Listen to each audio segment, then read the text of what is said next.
اللہ تعالی فی القرآن المجید کتب علیکم القتال وهو کرہ لکم عسى ان تکرہوا شیئا وهو خیر لکم وعسى ان تحبوا شیئا وهو شر لکم واللہ یعلم وانتم لا تعلمون۔ قابل صد احترام محترم سامعین اکرام، ہر قسم کی تعریفات اس خالق مالک ارض و سماوات کے لیے، اور لاکھوں کروڑوں درود و سلام آپ محمد مصطفیٰ صلی اللہ علیہ وآلہ وسلم کی ذات اقدس پر۔ سورۃ البقرہ کی یہ آیت نمبر 216 نمبر آیت ہے جو میں نے آپ کے سامنے پڑھی ہے۔ اللہ تعالیٰ نے ارشاد فرمایا، کتب علیکم القتال، تمہارے اوپر قتال کو فرض کر دیا گیا ہے اور تم اس کو اپنے لیے ناپسند کرتے ہو، یعنی تمہارے اوپر یہ گراں گزرتا ہے۔ ممکن ہے عسیٰ ان تکرہوا شیئا وہو خیر لکم، کہ ممکن ہے کہ بہت سی ایسے کام ہوتے ہیں جن کو تم اپنے لیے اچھا نہیں سمجھتے، جبکہ حقیقتاً ان میں تمہارے لیے خیر پنہاں ہوتی ہے۔ اور بہت سے ایسے معاملات ہیں عسیٰ ان تحبوا شیئا وہو شر لکم، کہ جنہیں تم سمجھتے ہو کہ وہ تمہارے لیے بہت منفعت کا باعث ہیں، بہت پسند کرتے ہو تم ان کو، لیکن وہ تمہارے لیے خیر کا باعث نہیں ہوتے، نتیجتاً وہ تمہارے لیے نقصان دہ ثابت ہوتے ہیں۔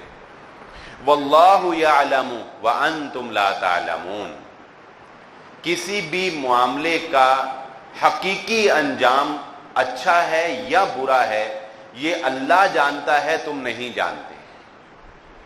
تم صرف ظاہر کو دیکھ کر فیصلہ کر سکتے ہو، لیکن حقیقتاً اللہ جانتا ہے کہ کون سے کام میں تمہارے لیے بہتری ہے اور کون سے کام میں تمہارے لیے بہتری نہیں ہے۔ جب ہم لفظ جہاد بولتے ہیں، چونکہ معاشرے میں کثرت استعمال کی وجہ سے بہت سے الفاظ اپنا ایک اصطلاحی مفہوم بنا لیتے ہیں، اپنا ایک خاص معنی خود بنا لیتے ہیں لوگوں کے اذہان میں، کہ وہ لفظ بولتے ہی لوگوں کے ذہنوں میں اس کا جو سب سے پہلا معنی آتا ہے وہ وہی معنی ہوتا ہے جو رائج ہو چکا ہوتا ہے معاشرے میں۔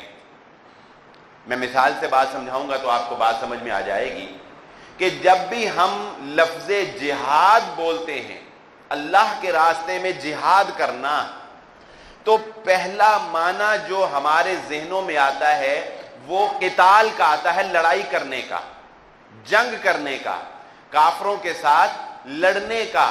یہ مفہوم فوراً ہمارے ذہن میں آتا ہے اور ہم یہ سمجھتے ہیں کہ شاید جہاد کا معنی جب کوئی یہ کہے کہ جہاد کرنا ہے تو اس کا معنی یہ ہے کہ قتال کرنا ہے، جبکہ ایسا نہیں ہے۔ جہاد کی بہت سی اقسام ہیں، ان میں سے سب سے چوٹی کا معاملہ، سب سے چوٹی کا جہاد وہ قتال فی سبیل اللہ، اللہ کے راستے میں اپنی جان قربان کر دینا، اب اللہ کے راستے میں اپنی جان سے لڑنا، اللہ کے راستے میں قتال کرنا، یہ جہاد کی سب سے اعلیٰ سطح ہے، چوٹی کا جہاد ہے۔ ہمارے معاشرے میں یہ بات کسی سے پنہاں نہیں ہے کہ قتال کے معاملے میں علماء کرام کے درمیان اختلاف ہے۔ جہاد کا انکار کوئی بھی مسلمان نہیں کرتا، نہ کر سکتا ہے۔ جہاد وہ ہے جس کے بارے میں محمد الرسول اللہ صلی اللہ علیہ وآلہ وسلم نے ارشاد فرمایا کہ جہاد قیامت تک جاری رہے گا۔ یہ تو کفار کی سازش ہے کہ انہوں نے میڈیا کے ذریعہ سے لوگوں میں یہ باور کروانا شروع کر دیا کہ مسلمان جب جہاد کا نام لیتے ہیں تو اس کا مطلب یہ ہوتا ہے کہ دوسروں کو مارو، دوسروں کو قتل کر دو، دوسروں کے اوپر ظلم ڈھاؤ، یا جو کچھ بھی ہو سکے وہ کرو. یہ جہاد کا معنی ہمارے دشمنوں نے فضا خراب کرنے کے لیے اور مسلمانوں کے خلاف ایک فضا بنانے کے لیے یہ معنی جو ہے یہ دنیا میں عام کرنا شروع کیا. حقیقتاً ایسا نہیں. بات یہ کر رہا تھا کہ یہ بات تو طے شدہ ہے کہ علماء اکرام کے مابین اس بارے میں بہرحال اختلاف اپنی جگہ موجود ہے کہ ریاست کے ہوتے ہوئے جبکہ ایک خلیفہ موجود ہو اور ایک فوجداری نظام موجود ہو، یعنی ایک فوجی نظام موجود ہے، تو کسی شخص کو آیا یہ اختیار ہے یا نہیں ہے کہ وہ فوج کے ہٹ کر کوئی جہاد کا یعنی قتال کا کام شروع کر دے. بات سمجھ رہے ہیں؟ جب فوج موجود ہے تو قتال کی ذمہ داری ریاست کی، اس کے تحفظ کی اور اس کے لیے جنگ کرنے کی ذمہ داری کس کے اوپر آتی ہے؟ فوج کے اوپر. اگر کوئی قتال کرنا چاہتا ہے تو وہ فوج کے اندر شامل ہو اور قتال کرے. اور ہم یہ جانتے ہیں کہ یہ نظام حضرت عمر ابن خطاب رضی اللہ تعالیٰ عنہ نے رائج کیا تھا، جسے سٹینڈنگ آرمی کے نام سے دنیا میں متعارف کروایا جاتا ہے اب. یعنی باقاعدہ ایک فوج جو ہر وقت موجود ہوتی تھی. اس سے پہلے آپ جانتے ہیں محمد الرسول اللہ صلی اللہ علیہ وآلہ وسلم نے بھی اور حضرت ابوبکر صدیق رضی اللہ تعالیٰ نے تو اسی نظام کو قائم رکھا کہ جب قتال کی ضرورت ہوتی تھی تو اعلان عام کر دیا جاتا تھا کہ چلیں جو بھی جانا چاہتے ہیں وہ شریک ہو جائیں. بسا اوقات ایسا بھی موقع آیا کہ جب شدید ضرورت محسوس کی تو محمد الرسول اللہ صلی اللہ علیہ وسلم نے یہ حکم جاری کر دیا کہ اب سارے جائیں گے، کوئی پیچھے نہیں رہے گا. غزوہ تبوک کا یہ واقعہ ہمارے سامنے موجود ہے. یعنی کوئی سٹینڈنگ آرمی، مستقل فوجی نظام نہیں تھا، یہ حضرت عمر ابن خطاب رضی اللہ تعالیٰ نے قائم کیا. تو اب پھر یہ ایک اختلاف علماء کے مابین بہرحال موجود ہے کہ جب فوج موجود ہو تو الگ سے مسلمانوں کی مدد کرنے کے لیے، مظلوم مسلمانوں کے لیے کوئی اور قتال کر سکتا ہے یا کہ نہیں کر سکتا. اور اس میں ہم پھر جانتے ہیں کہ دو آراء ہیں. ایک رائے یہ ہے کہ نہیں کر سکتا اور دوسری رائے یہ ہے کہ کر سکتا ہے. لیکن یہ ہمارا موضوع گفتگو نہیں ہے. یہ اختلاف اپنی جگہ موجود ہیں اور امت کے اندر مسائل میں اختلاف ہو جانا، علماء کے مابین اختلاف ہو جانا، یہ کوئی اچنبھے کی بات ہمارے لیے نہیں ہے. کہنے کا مقصد اور گفتگو کرنے کی آج جو ضرورت ہے وہ کیا ہے کہ یہ بات ہم جانتے ہیں کہ مسلمان پوری دنیا میں پس رہے ہیں، مسلمانوں کے اوپر ظلم ڈھایا جا رہا ہے، مسلمان مظلوم ہیں. ان حالات میں ہمارا کام کرنے کا کیا ہے اور آیا ہم جہاد کر سکتے ہیں یا نہیں کر سکتے، یا ہم نے کیا جہاد کرنا ہے؟ یہ کام اصل میں کرنے کا ہے. اس اختلاف کو ہم ایک طرف رکھ دیتے ہیں. سب سے پہلے ہم یہ جاننے کی کوشش کرتے ہیں کہ اللہ تعالی نے قتال کو مسلمانوں کے اوپر کیوں فرض قرار دیا، یا مسلمان قتال کیوں کرتے ہیں، یا مسلمانوں نے جہاد کی اس چوٹی کو کیوں اختیار کیا. اس لیے اختیار کیا ان الدین عند اللہ الاسلام، اس لیے کہ اللہ رب العزت نے قرآن مجید میں فرمایا وہ دین جو قابل قبول ہوگا کامیابی کے لیے اللہ کے نزدیک، وہ دین اسلام ہے. وَمَن يَبْتَغِي غَيْرَ الْإِسْلَامِ دِينًا فَلَن يُقْبَلَ مِنْهُ، جو اسلام کے علاوہ کوئی اور دین لے کر آئے گا قیامت کے روز اس کی نجات کے لیے وہ قبول نہیں کیا جائے گا.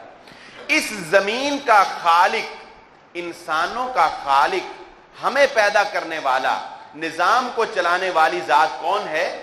اللہ ہے. اللہ ہے، یہ ہر کوئی مانتا ہے. اللہ ہی یہ جانتا ہے. یہ فلسفہ سمجھنے کی ضرورت ہے غور سے کہ مسلمان قتال کیوں کرتے ہیں یا جہاد کیوں کرتے ہیں. اس لیے کرتے ہیں، ظلم اور بربریت پھیلانے کے لیے نہیں کرتے. اس کی مثالیں بھی انشاءاللہ ہم آگے آپ کو دیں گے کہ طاقت کے زور پر مسلمانوں نے امن کو فروغ دیا اور مسلمانوں نے رحمت کا پیغام پھیلایا. اللہ رب العزت نے اس دنیا کو بنایا اور انسان کو تخلیق کیا اور وہ اس کی نفسیات اور اس کے معاملات سے اچھی طرح واقف ہے. لہذا ایک پرسکون پرامن معاشرہ قائم کرنے کے لیے ایک ایسا معاشرہ جس میں کسی کی حق تلفی نہ ہوتی ہو، جس میں ہر انسان اپنے مقام و مرتبے پہ رہتے ہوئے پرسکون زندگی گزار سکے، یہ معاشرہ اگر قائم کیا جا سکتا تھا تو صرف اس خالق کے بتائے ہوئے نظام کے مطابق ہی قائم کیا جا سکتا ہے۔ بات سمجھ رہے؟ دنیا پر کچھ انسان شیطان نما ہوتے ہیں جو امن پسند نہیں کرتے، جو چاہتے ہیں ظلم پھیلے، جو چاہتے ہیں بربریت ہو، لیکن ہر سلیم الفطرت انسان اس بات کو تسلیم کرے گا کہ دنیا میں امن و امان ہونا چاہیے۔ اس وقت دنیا میں جتنے بھی حکمران ہیں، بتائیں کبھی کسی نے یہ دعویٰ کیا ہے یا کبھی کسی نے یہ کہا ہے کہ نہیں میرے ملک میں چوریاں ہونی چاہیے، ڈکیتیاں ہونی چاہیے، فراڈ ہونے چاہیے، دھوکے ہونے چاہیے، کرپشن ہونی چاہیے؟ بتائیں کسی نے کہا ہے؟ نہیں۔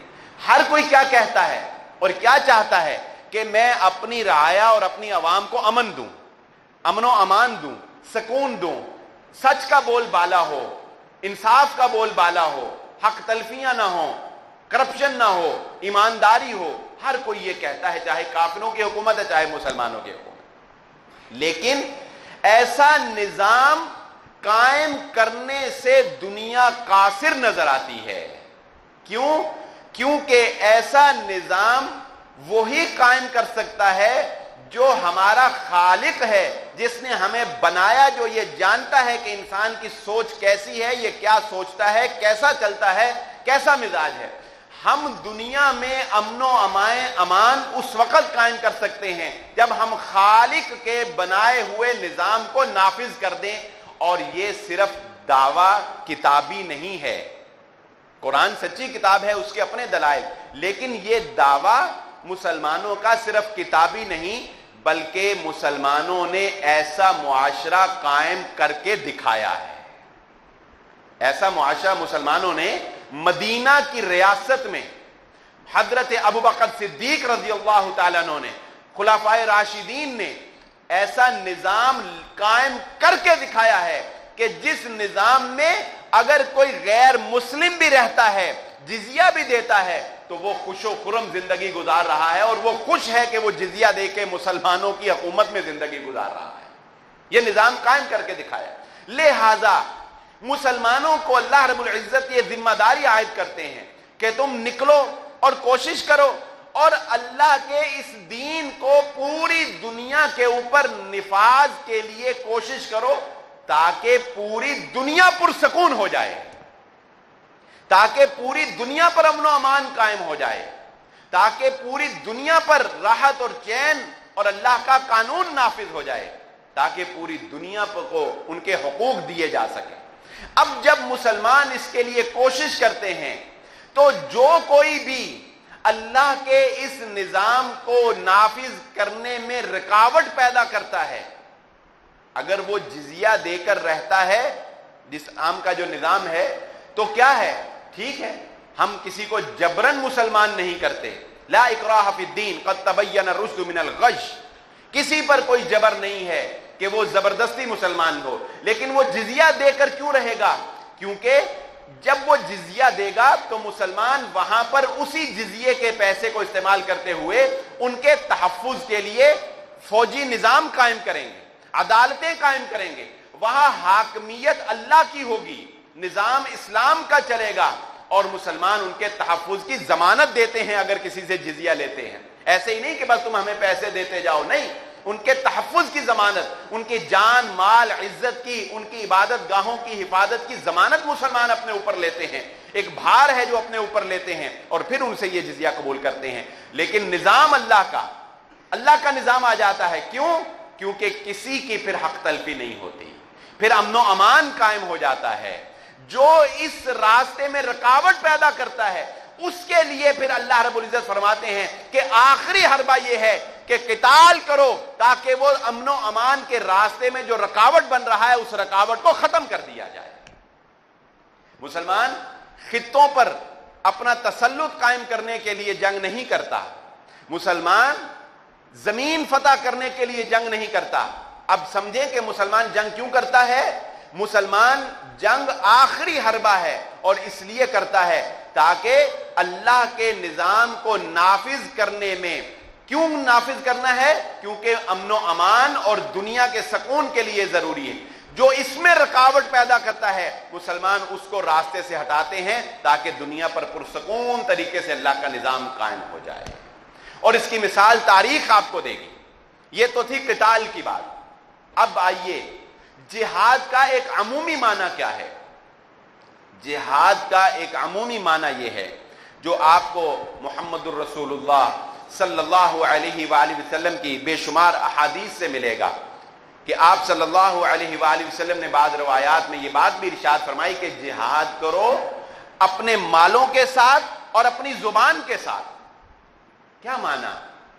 جہاد کا مفہوم اگر ہم بیان کرنا چاہیں تو وہ یہ ہوگا کہ دین کی سر بلندی کے لیے، دین اسلام کی ترویج اور اس کی سر بلندی کے لیے ہر شخص اپنی صلاحیتوں کو بروئے کار لاتے ہوئے جو بھی کوشش کرتا ہے وہ جہاد میں شمار ہوگی۔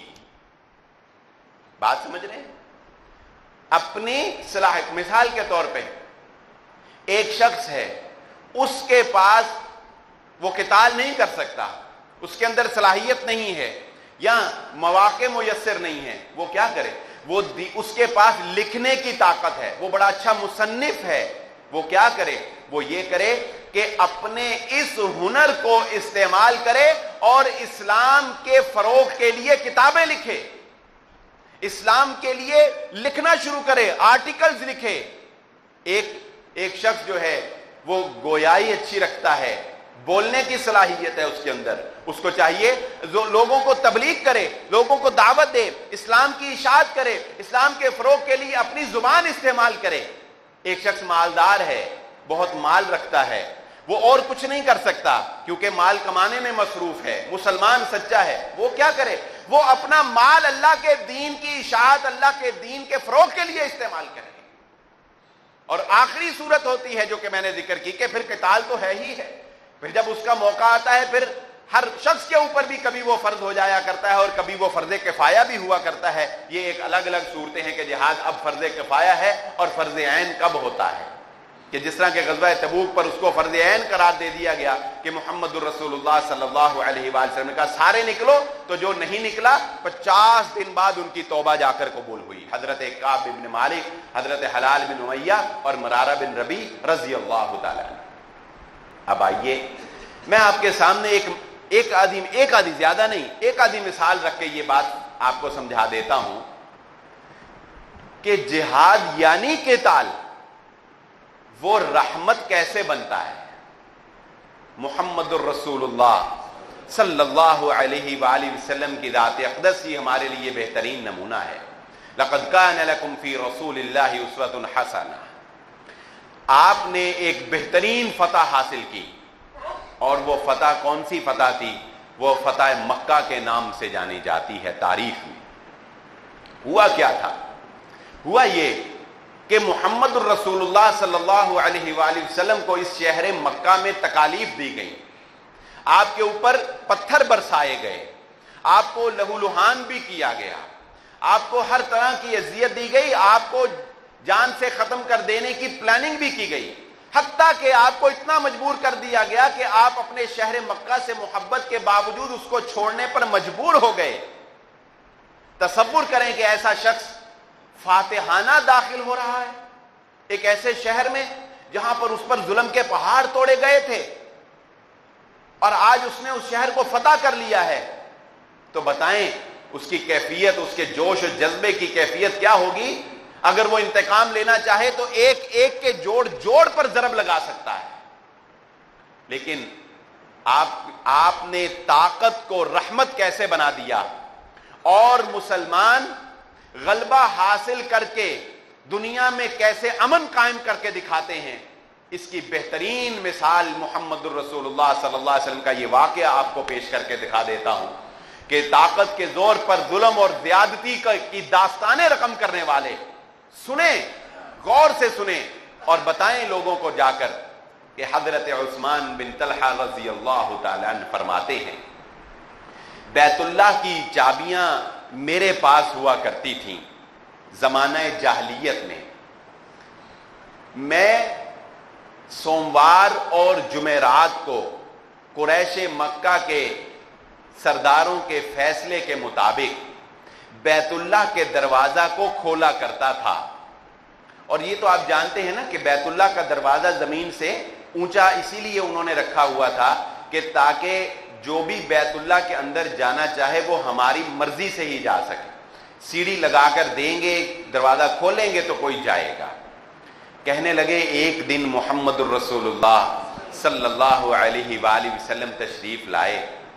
آپ نے عثمان کو کہا میں بیت اللہ کے اندر جانا چاہتا ہوں, کہ میں بیت اللہ کے اندر جا کر عبادت کرنا چاہتا ہوں. حضرت عثمان کہنے لگے کہ میں نے بیت اللہ کا دروازہ بند کر دیا اور میں نے صاف طور پر انکار کر دیا کہ اے محمد صلی اللہ علیہ وآلہ وسلم آپ کو بیت اللہ کے اندر جانے کی اجازت نہیں ہے, میں آپ کو بیت اللہ کے اندر جانے نہیں دوں گا. محمد الرسول اللہ صلی اللہ علیہ وآلہ وسلم خاموش ہو گئے, کوئی جبر نہیں, کوئی زبردستی نہیں, لیکن آپ نے جاتے ہوئے ایک بات کہا عثمان ایک دن وہ آئے گا جب اس بیت اللہ کی چابیاں میرے ہاتھ میں ہوں گی اور پھر جسے میں چاہوں گا میں دے دوں گا, پھر جسے میں چاہوں. دیکھیں کتنا, اگر سوچیں تو کتنا انتقامانہ جملہ ہے. جیسے آپ کسی کو کہہ کے چلے جائیں نا کہ اچھا جب میری باری آئے گی پھر دیکھی میں تیرے ساتھ کیا کرتا ہوں. کوئی آپ کو مار رہا ہو اور آپ کہیں کہ اچھا چل مار لے, اب پھر جب میری باری آئے گی پھر دیکھی میں کیا کرتا. ایسا جملہ ہے. حضرت عثمان کہنے لگے پھر وہ وقت آ گیا, پھر وہ وقت آ گیا کہ محمد الرسول اللہ صلی اللہ علیہ وآلہ وسلم اپنی سواری پر سوار تشریف لا رہے ہیں اور ہم ہار چکے ہیں, مکہ فتح ہو چکا ہے, اور مجھے بلایا گیا کہ آپ کو محمد رسول اللہ صلی اللہ علیہ وسلم بلاتے ہیں. مجھے بلایا, مجھے کہا عثمان چابیاں. میں نے تھوڑا سا روکا اپنے ہاتھ کو, شرمندگی بھی تھی, بات بھی وہ یاد تھی. نبی صلی اللہ علیہ وسلم پھر کہا عثمان بیت اللہ کی چابیاں دو. تیسری دفعہ نبی صلی اللہ علیہ وآلہ وسلم کے مانگنے پر میں نے وہ چابیاں نکال کر محمد الرسول اللہ صلی اللہ علیہ وسلم کے ہاتھ میں تھما دی, اور وہ بات سچ ثابت ہو گئی. اور آپ بیت اللہ میں داخل ہوئے, آپ نے بتوں کو توڑا, آپ نے وہاں پر جو بھی نماز ادا کی, اور اس کے بعد آپ جب باہر آ گئے حضرت علی رضی اللہ تعالیٰ عنہ تشریف لائے. آ کر کہا اے اللہ کے نبی صلی اللہ علیہ وآلہ وسلم حاجیوں کو پانی پلانے کی ذمہ داری جو ہے یہ ہمارے خاندان کے پاس ہے. حاجیوں کو پانی پلانے کی ذمہ داری یہ ہمارے خاندان کے پاس ہے. اگر آپ بیت اللہ کی چابیاں بھی ہمیں عنایت کر دیں تو ہمارے خاندان کا یہ شرف دوبالا ہو جائے گا کہ حاجیوں کو پانی بھی ہم پلایا کریں گے اور بیت اللہ کی چابیاں بھی ہمارے پاس ہوا کریں گی. ذرا بتائیں حضرت علی رضی اللہ تعالیٰ عنہ کے مقام و مرتبے میں کسی کو شک ہے؟ اس آپ کا خاندان اور نبی صلی اللہ علیہ وسلم کا خاندان ایک ہی خاندان ہے.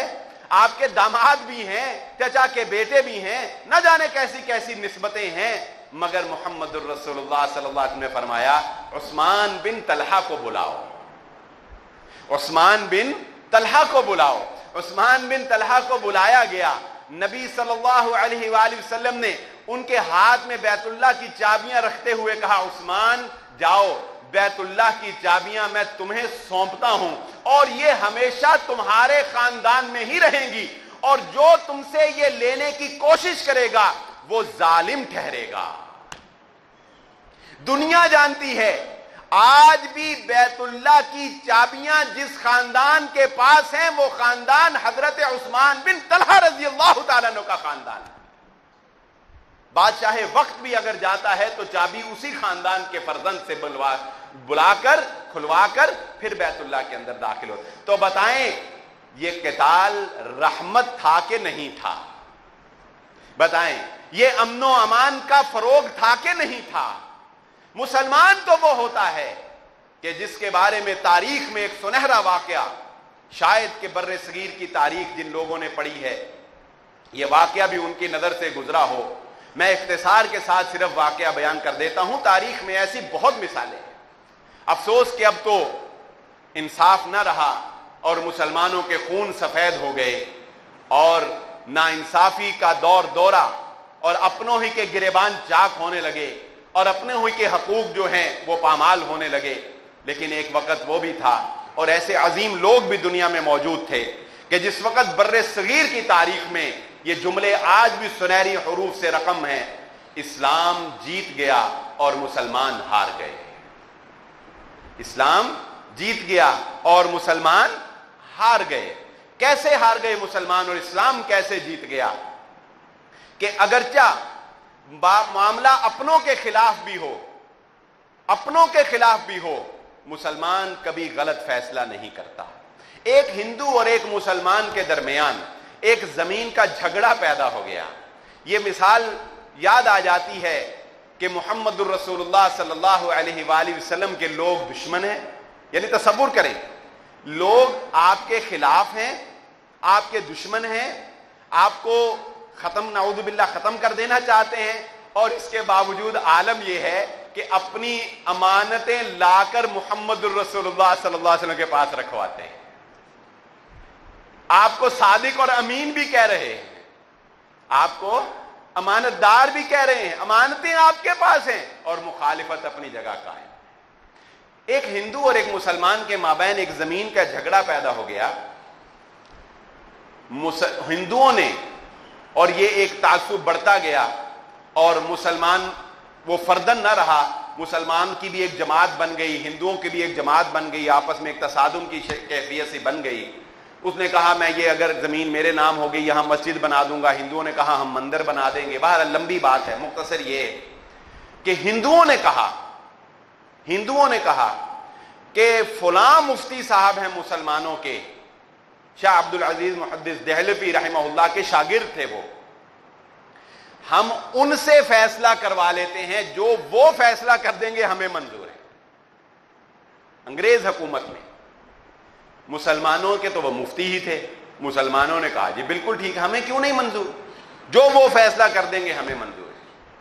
عدالت لگائی گئی، مفتی صاحب کو بلایا گیا، مقدمہ کی سماعت ہوئی، اور مقدمہ کی سماعت کرنے کے بعد مفتی صاحب نے یہ فیصلہ سنا دیا کہ حق اس بات کا تقاضا کرتا ہے کہ یہ زمین ہندو کی ہے، لہذا یہ زمین ہندوؤں کو دی جاتی ہے.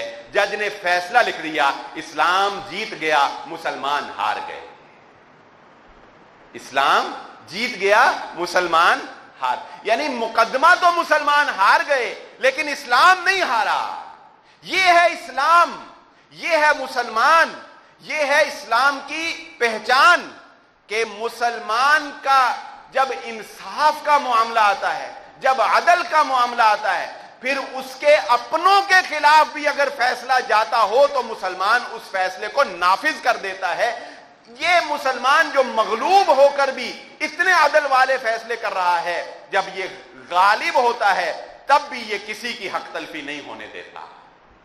جب اس کی حاکمیت قائم ہو جاتی ہے، جب اس کا تسلط قائم ہو جاتا ہے، تب بھی یہ کسی ذمی کے حقوق بھی ضائع نہیں ہونے دیتا، تب بھی یہ کسی ذمی کے اوپر بھی ظلم نہیں ہونے دیتا. یہ ہے اسلام.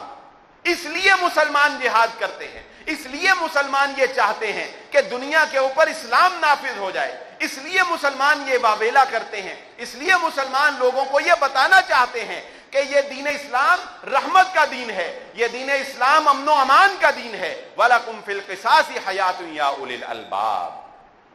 مسلمانوں کی سزاؤں کو بربریت نہ کہو.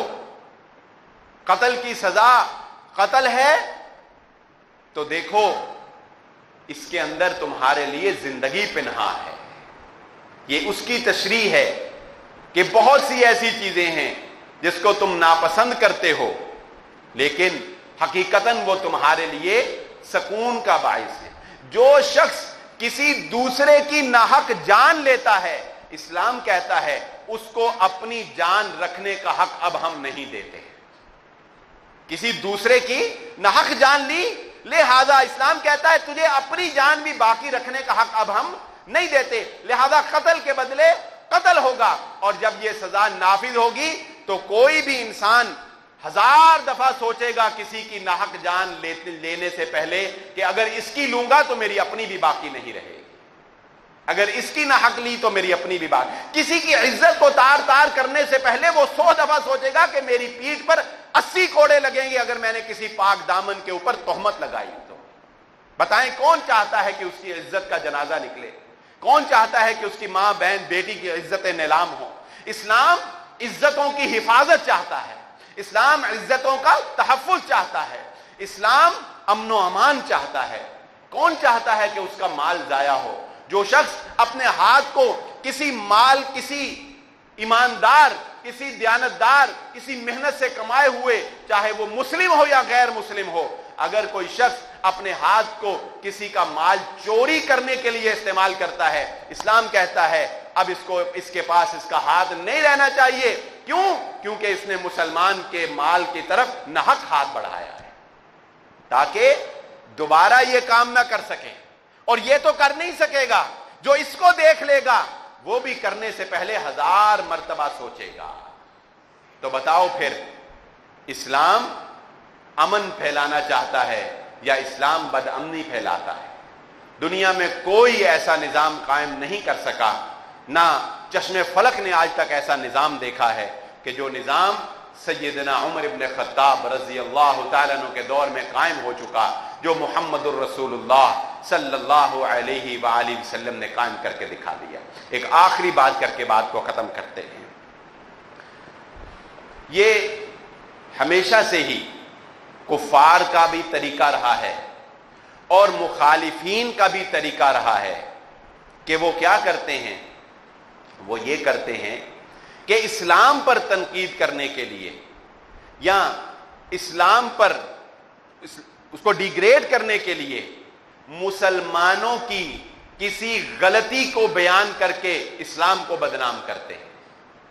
مسلمان سے غلطی ہو جاتی ہے اور اس کے مد مقابل وہ خود چاہے ظلم کے پہاڑ توڑ رہے ہوں، اس کی طرف کوئی نگاہ نہیں ہے، خود قتل بھی کریں تو چرچا نہیں ہونے دیتے، اور کسی کو ہلکی سی آنچ بھی آ جائے ان کے معاملے میں تو واویلا اور شور۔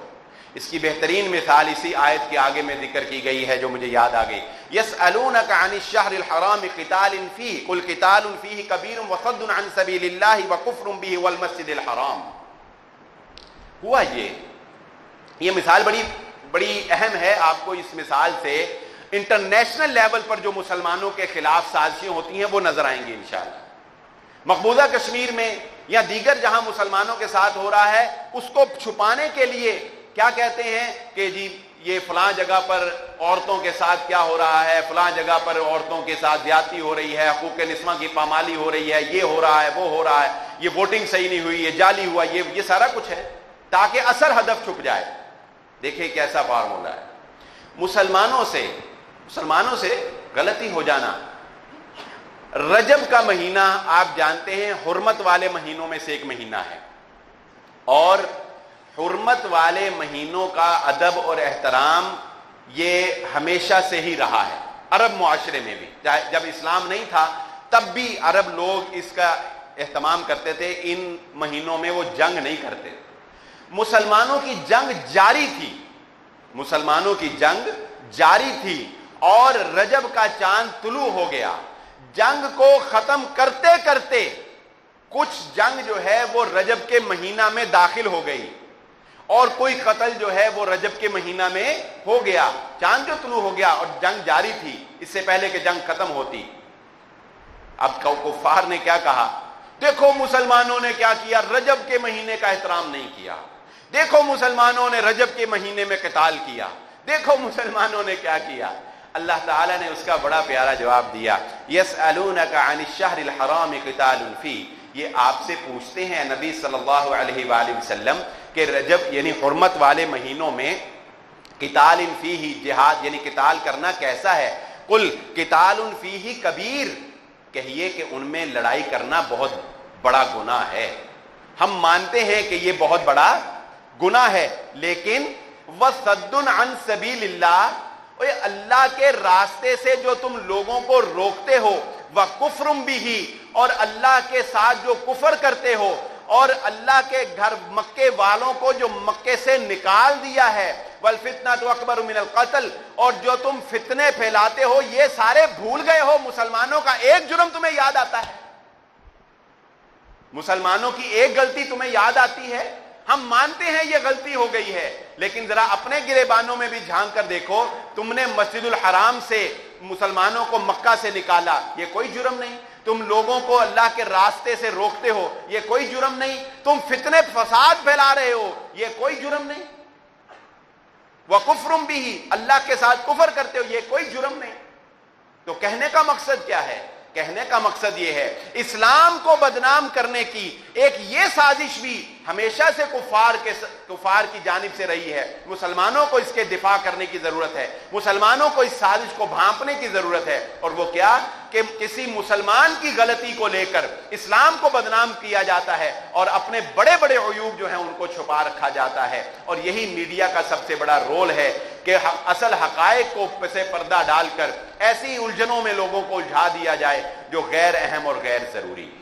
ان سازشوں کو سمجھیں تاکہ اسلام کا دفاع ہو سکے اور اسلام کو نکھار کر اپنی صلاحیتوں کو بروئے کار لاتے ہوئے اپنا سوشل میڈیا کو یوز کریں، اپنی دکان کو یوز کریں، اپنے مال کو استعمال کریں، اپنے علم کو استعمال کریں، جو چیز بھی آپ کے پاس ہے اس کو استعمال کریں اور اس کو استعمال کرتے ہوئے اسلام کی اشاعت کا کام کریں۔ جیسا کہ میرے ذہن میں بات آ گئی، حضرت حسان بن ثابت رضی اللہ تعالیٰ عنہ، آپ جانتے ہیں یہ صحابی ہیں اور شاعر ہیں، یہ بزدل تھے۔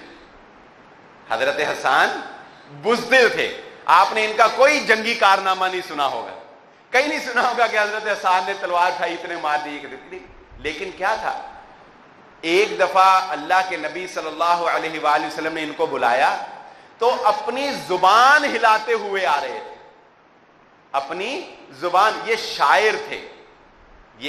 شاعر تھے اور نبی صلی اللہ علیہ وآلہ وسلم کی مدح میں اشعار کہا کرتے تھے، اور جب کفار آپ صلی اللہ علیہ وسلم کی مذمت میں کوئی اشعار کہتے تو حضرت حسان ان کا جواب دیا کرتے تھے، حتیٰ کہ نبی صلی اللہ علیہ وسلم نے یہاں تک فرمایا، حسان کہو جبرائیل تمہاری مدد کے لیے تیار، جبرائیل کی مدد تمہیں حاصل ہے۔ تو یہ اپنی زبان کو ہلاتے ہوئے آ رہے تھے اور کیا کہا کہ یہ میرا ہتھیار ہے، یہ میری طاقت ہے۔ بتانا یہ چاہتے تھے کہ مجھے اللہ نے اس شاعری کرنے کی جو صلاحیت دی ہے، میں اس شاعری کے ذریعہ سے اسلام کے کام آ رہا، میں اس شاعری سے جہاد کر رہا۔ یہ نہیں کہ قتال نہیں کیا، اور جب حکم ہوا قتال بھی کیا، لیکن جو صلاحیت اللہ نے ان کو دی تھی اس کو اسلام کے لیے بروئے کار لائے اور استعمال کیا۔ تو کہنے کا مقصد اور لب لباب پوری گفتگو کا خلاصہ ایک ہی لفظ میں بیان کر دیتا ہوں، اور وہ یہ ہے کہ جہاد کا معنی یہ ہے کہ اپنی صلاحیتوں کو استعمال کرتے ہوئے اسلام کا دفاع بھی کریں اور اسلام کی سربلندی کے لیے کوشش بھی کریں ہر پلیٹ فارم کے اوپر۔